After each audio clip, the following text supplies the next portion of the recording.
Delmoumni, bonjour. Bonjour. L'an dernier, des vidéos de votre vie intime ont été envoyées à plusieurs de vos proches. Racontez-nous ce qui s'est passé.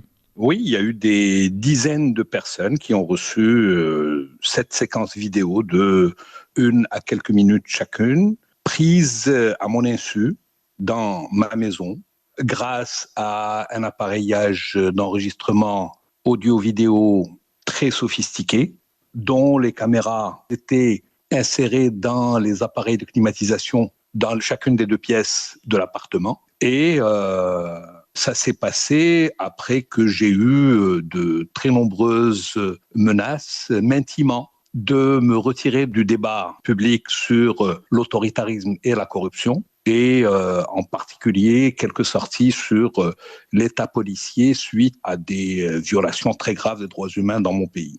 Alors, suite à l'envoi de ces messages, vous avez gardé le silence pendant un temps et puis vous avez tout révélé récemment. Est-ce que vous avez reçu des menaces depuis?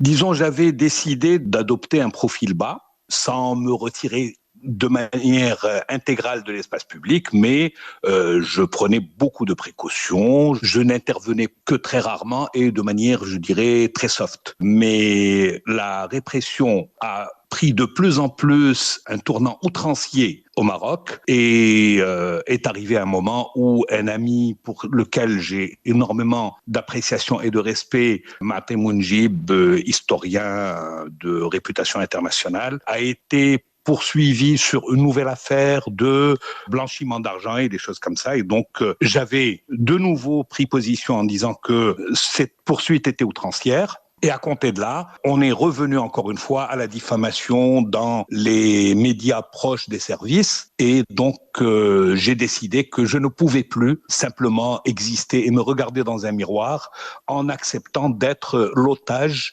d'un système de répression vil et surtout un système qui anéantit, qui annihile l'intelligence des Marocaines et des Marocains.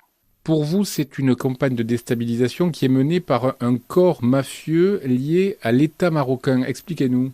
Dans ce genre de comportement, on ne peut décortiquer le comportement des appareils mafieux que le jour où ils sont mis à nu. Aujourd'hui, ce qu'on a, c'est simplement les manifestations externes de ce comportement. Ces manifestations sont telles que il est avéré que ce sont des comportements mafieux, c'est-à-dire que c'est le racket, c'est la menace, c'est le comportement hors la loi, c'est l'intromission dans l'intimité des gens, c'est un comportement qui ne donne absolument pas lieu à reddition de comptes dans une impunité totale.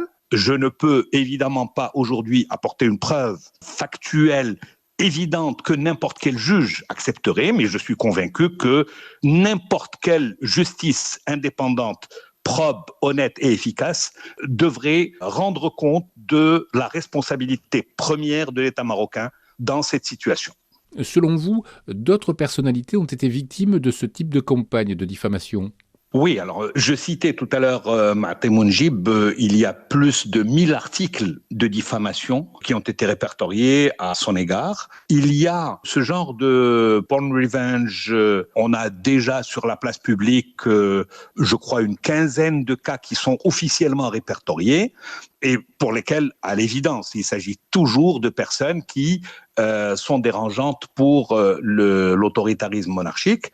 Nous avons, disons, une situation où aujourd'hui, il n'existe plus d'espace pour une presse indépendante, pour des partis politiques autonomes, pour un débat public sain, serein et pouvant aller au fond des choses. Nous sommes de plus en plus dans une situation de dictature autoritaire et violente.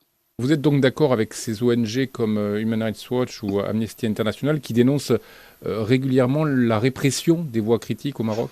Absolument. Nous sommes heureusement sur, je dirais, unanimité du mouvement des droits humains, qu'il soit au Maroc ou à l'international, à dénoncer un resserrement absolument drastique des comportements répressifs illégitimes de l'État marocain. Ça s'est très fortement accéléré depuis 2014 et nous ne sommes toujours pas sortis de l'auberge. Fouad Abdelmoumni, merci.